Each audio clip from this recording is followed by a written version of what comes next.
Nous voilà à nouveau pour ces petites méditations. On continue de prendre certains versets, de les étudier, d'y réfléchir. Et nous avions terminé sur Ésaïe 1:3. Voilà ce que le verset disait. Le bœuf connaît son possesseur et l'âne la crèche de son maître. Israël ne connaît rien, mon peuple n'a point d'intelligence. Nous avions noté la comparaison que Dieu faisait à travers ce texte qui soulignait que son peuple n'avait pas de discernement, pas d'intelligence, et nous avions vu ce comparatif avec l'âne et le bœuf qui finalement étaient considérés comme plus intelligents parce qu'ils étaient eux capables de reconnaître leur maître, leur demeure. Nous avions parlé du fait de penser correctement. Alors qu'est-ce qu'on entendait par là, par le fait de bien penser ? Eh bien, nous avions vu que ici l'auteur disait que le bœuf reconnaît son maître et que l'âne reconnaît la crèche de son maître. Ce qu'on peut conclure, c'est que c'est des animaux qui comprennent qui les protège, alors que le peuple d'Israël, lui, non. Il n'a pas reconnu que c'était Dieu qui leur donnait la protection. Pourquoi ? Parce qu'ils ne méditent pas, ils ne réfléchissent pas. La question serait alors sur quoi faut-il méditer ?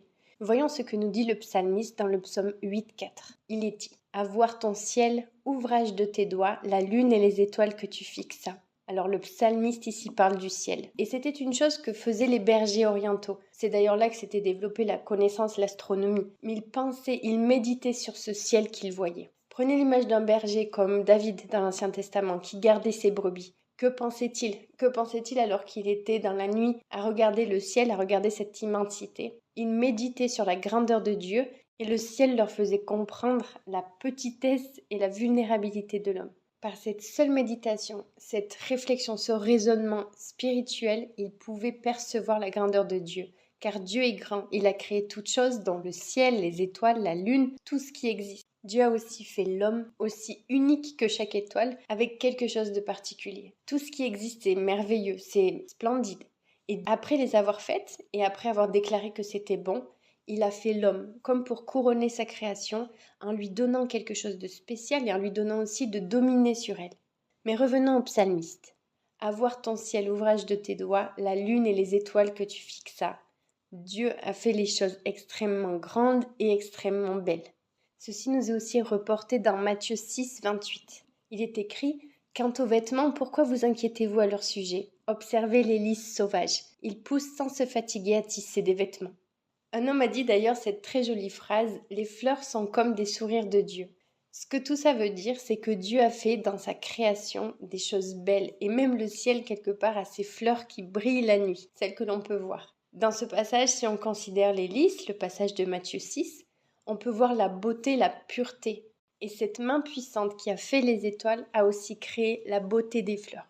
Dans Luc 12:24, il est aussi écrit « Considérez les corbeaux. Ils ne sèment ni ne moissonnent.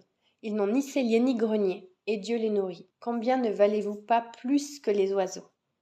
Dieu nous donne en fait constamment des choses pour méditer tout autour de nous. Alors considérons ces fleurs, les lys, les corbeaux, le ciel, les étoiles. Ce sont des choses sur lesquelles nous devons prendre le temps de méditer, de réfléchir.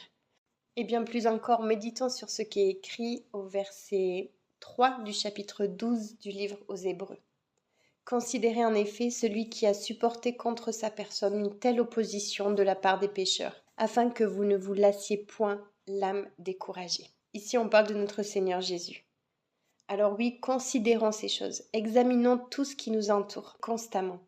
Nous devons méditer sur ces choses, toutes celles que Dieu a fait, le fait qu'il soutient et maintient encore sa création. Pensez à l'œuvre rédemptrice, à l'œuvre merveilleuse à la croix, son amour, sa patience pour des pécheurs.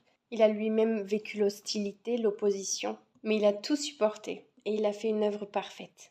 Le peuple de Dieu doit peser ces choses, il doit les mesurer, les prendre en considération, se rendre compte de ce que cela signifie. Pourquoi ? Parce que comme le dit le texte, si le bœuf connaît son possesseur et l'âne la crèche de son maître, Israël, malheureusement, ne connaît rien et ce peuple n'a point d'intelligence. Ces animaux savent où se trouve leur sécurité. Ils connaissent et ils savent de quoi et de qui ils dépendent. C'est en méditant sur tout ce qu'on a vu que vous obtiendrez l'assurance et la sécurité, parce que vous apprendrez à connaître Dieu. Vous aurez la sécurité dans ce qu'il fait, dans son pouvoir, dans sa puissance, à travers tout ce qu'il a fait et la grandeur de ce qui nous entoure. Et face à l'adversité, à une épreuve, vous saurez en qui vous avez cru. Dieu est puissant, il a fait toutes choses et il est votre refuge. Il est l'unique refuge. Le bœuf et l'âne sont dotés d'intelligence car ils reconnaissent où est leur refuge. alors que l'homme peut se tromper, il se fie à ses impressions, ses idées, ses propres pensées. Ne soyez pas comme ça. Soyez de ceux qui pensent, qui méditent, qui réfléchissent à qui est ce Dieu, qui est ce Créateur, qui analyse cette création, au fait qu'il la soutient comme il soutient notre souffle en ce moment même. Pensez à la manière dont il a conçu l'homme dans l'œuvre de Christ, dans le salut à la croix, et vous pourrez conclure qu'il est véritablement votre refuge. Ne soyez pas comme le peuple qui a erré et agi de manière insensée et qui est comparé à l'âne et au bœuf. Méditez sur qui est Dieu et sur ce qu'il a fait. Chère famille, vous qui écoutez, pensez-y, méditez sur les choses bonnes, ne laissez pas vos pensées être remplies de choses fausses et trompeuses. Vous êtes création de Dieu, il a fait les étoiles, la lune, les animaux et toute la nature, et c'est véritablement sublime. Et il démontre aussi son pouvoir à travers cette création. Souvenez-vous qu'il a donné quelque chose de spécial à l'homme. Il lui a donné cette capacité de raisonner, de réfléchir, de méditer. Quelque chose qui n'est pas le résultat de l'évolution. Car l'évolution n'explique pas la pensée humaine, la raison, le fait que vous ayez cette faculté. Elle ne peut pas l'expliquer. Il n'est pas possible de passer d'un être irrationnel à un être rationnel avec un raisonnement si profond et spirituel. Toutefois, la chute a entraîné le fait que nous pensons mal.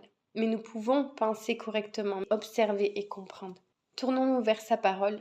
Pensons à qui est Dieu et comment il a œuvré, car il est notre refuge. Nous pouvons maintenant prier.